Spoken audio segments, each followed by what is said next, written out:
ایک بار ایک سائنسدان نے بڑا عجیب سا ایکسپیریمنٹ کیا۔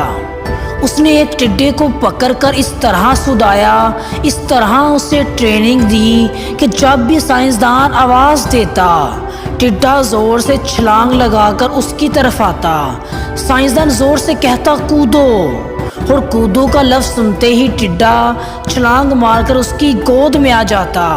جتنی زور سے وہ آواز دیتا ٹڈا بھی اتنی ہی زور سے چھلانگ لگاتا۔ ٹڈے کو یہ ٹریننگ دینے کے بعد سائنسدان نے اپنا تجربہ شروع کیا۔ اس نے ٹڈے کی ایک ٹانگ توڑ دی۔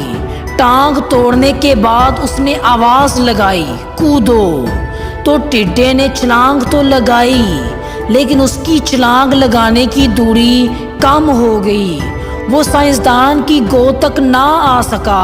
سائنسدان نے اب ٹڈے کی دوسری ٹانگ بھی توڑ دی۔ اب اس نے آواز لگائی کودو، تو ٹڈے کی چھلانگ لگانے کی دوری اور کم ہو گئی۔ سائنسدان نے جب تیسری ٹانگ توڑی تو چھلانگ لگانے کی دوری اور کم ہو گئی۔ اس طرح سائنسدان ایک ایک کر ٹڈے کی ٹانگیں توڑتا گیا۔ ہر ٹانگ ٹوٹنے پر چھلانگ کی دوری کم ہوتی گئی۔ جب سائنسدان نے ٹڈے کی آخری ٹانگ توڑ کر کودو کی آواز لگائی تو ٹڈا اپنی جگہ ہل بھی نہیں پایا۔ ایکسپیریمنٹ مکمل ہو چکا تھا۔ سائنسدان نے ایکسپیریمنٹ کا رزلٹ اپنی ڈائری میں نوٹ کرنا شروع کر دیا۔ اس نے لکھا کہ جب ٹڈے کی ایک ٹانگ توڑی گئی تو وہ تھوڑا بہرا ہو گیا۔ اس کی سننے کی صلاحیت کم ہو گئی۔ تب اس کی دوسری ٹانگ توڑی گئی تو وہ اور بہرا ہو گیا۔ ہر ٹانگ ٹوٹنے پر وہ اور بہرا ہوتا گیا۔ ساری ٹانگیں ٹوٹنے کے بعد تو وہ بالکل بہرا ہو گیا تھا۔ اس کو اب کچھ بھی سنائی نہیں دیتا تھا۔ زور زور سے چلانے کا بھی اس پر کوئی اثر نہیں ہوا۔ وہ تو اپنی جگہ سے ہلا تک نہیں۔ اس کہانی کو سن کر آپ بھی بہت حیران ہو رہے ہوں گے کہ وہ سائنسدان کتنا بیوقوف تھا۔ اس نے ٹڈے کے بارے کتنا غلط نتیجہ نکالا۔ یہ تو کوئی بچہ بھی بتا سکتا ہے کہ ٹڈا بہرا نہیں ہوا تھا، بلکہ اس کی چھلانگ لگانے کی دوری اس کی ٹانگ ٹوٹنے کی وجہ سے کم ہوئی تھی۔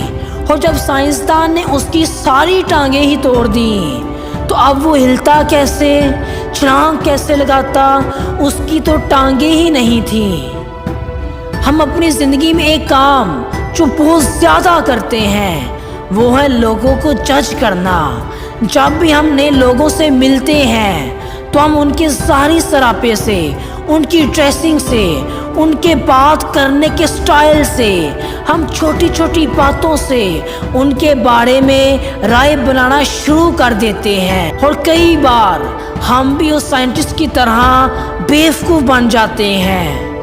دوستو، لوگوں کے بارے رائے بنانے میں، انہیں پرکھنے میں کبھی جلد بازی نہ کریں۔ بعض دفعہ جو دکھ رہا ہوتا ہے وہ اصل میں ہوتا نہیں۔ کئی بار دکھتا کچھ اور ہے، ہمیں کچھ اور سمجھ آتا ہے، جبکہ حقیقت میں ہوتا کچھ اور ہے۔ ایک تصویر کے کئی رخ ہوتے ہیں، ایک بات کے کئی مطلب ہوتے ہیں۔ ہم جلد بازی میں کوئی نتیجہ نکال لیتے ہیں جو اصل میں صحیح نہیں ہوتا، پھر بعد میں ہمیں اس پر پچھتانا پڑتا ہے۔ اس لیے زندگی میں ایک فیصلہ ضرور کرو کہ جلد بازی میں کبھی کوئی فیصلہ نہ کرو۔ کسی کو پرکھنے میں، کسی کے بارے رائے بنانے میں کبھی جلدی نہ کرو۔ تسلی سے، سوچ سمجھ کر، ٹھنڈے دماغ سے ہر پہلو کا جائزہ لے کر فیصلہ کریں۔ ہمیشہ مثبت سوچیں، ہر چیز کا روشن پہلو دیکھنے کی کوشش کریں۔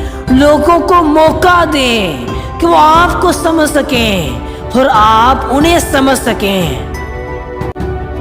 اور زندگی میں ہر روز کچھ نیا سیکھیں، نیا سوچیں، نیا کریں، لڑ نہ کریں۔